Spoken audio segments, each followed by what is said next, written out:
Do you experience anxiety? I do. And I imagine you do as well. Anxiety is a frequent experience of many in this life, and it's true for people who are followers of Jesus. In John's Gospel, Jesus says this. He says, this is as he's getting ready to depart from his disciples to be arrested, crucified, and buried. He knows the end is coming, and he says, I still have many things to say to you, but you cannot bear them now. When the Spirit of truth comes, he will guide you into all the truth.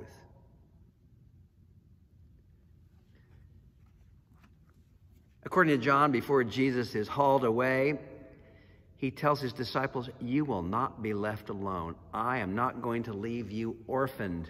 The advocate is going to come. The guide is going to come. The Spirit is going to come. You know, anxiety is very often the result of us thinking that we have to figure this out, that we are somehow the directors of our life.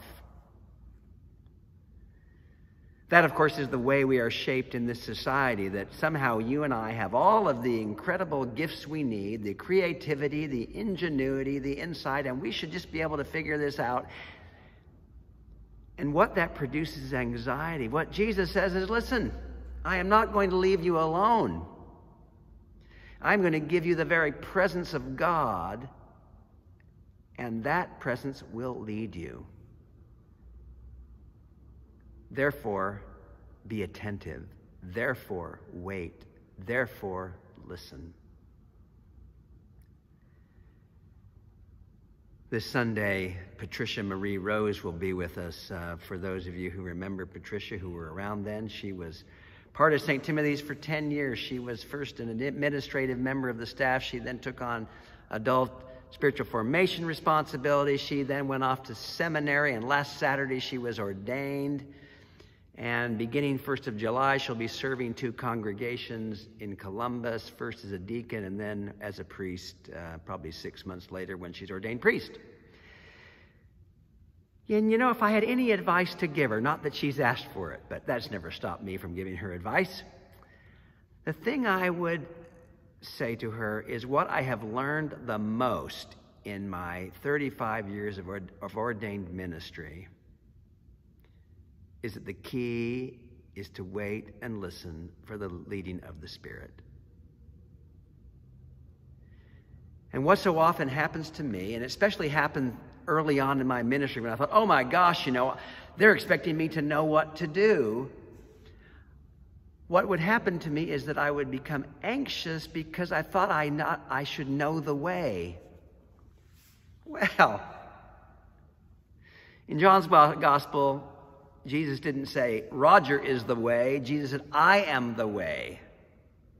And what John is saying to us is that the Spirit is going to come and show us the way. And what Paul would say in the epistles is that the Spirit is going to be hovering in our midst and leading us and showing us and providing for us. And therefore, whether you're ordained or a parent, a salesman, a teacher, a doctor, a lawyer, whatever it is you do with your life, you are not on your own.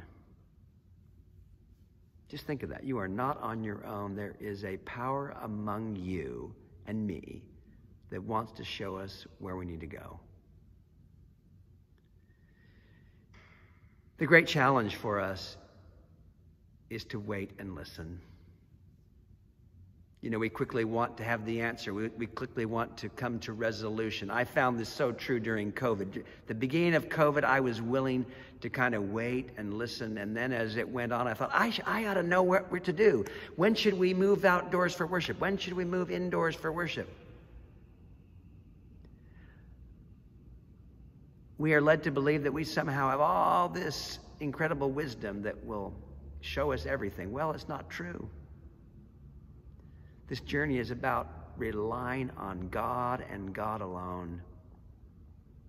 I had a profound experience of this last Monday. The vestry was meeting to discuss next steps in terms of how we worship. Do we stay outdoors at 9:30? Do we move indoors? Do we stop wearing masks? Do we socially distance? And the anxiety I was experiencing is somehow I ought to know the answer to this. And then we met.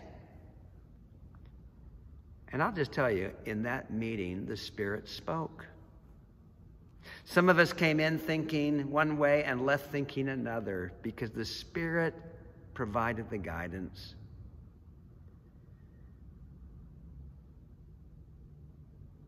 God has sent the Spirit into our community, into our lives. We have what we need.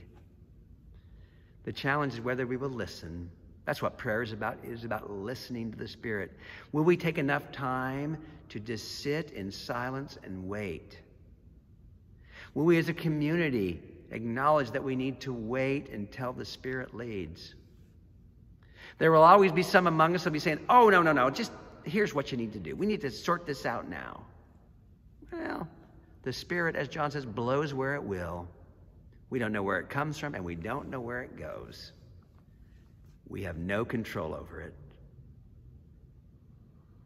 Let us wait for the Spirit to lead.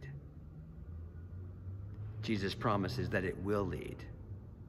It will show us the way. Amen.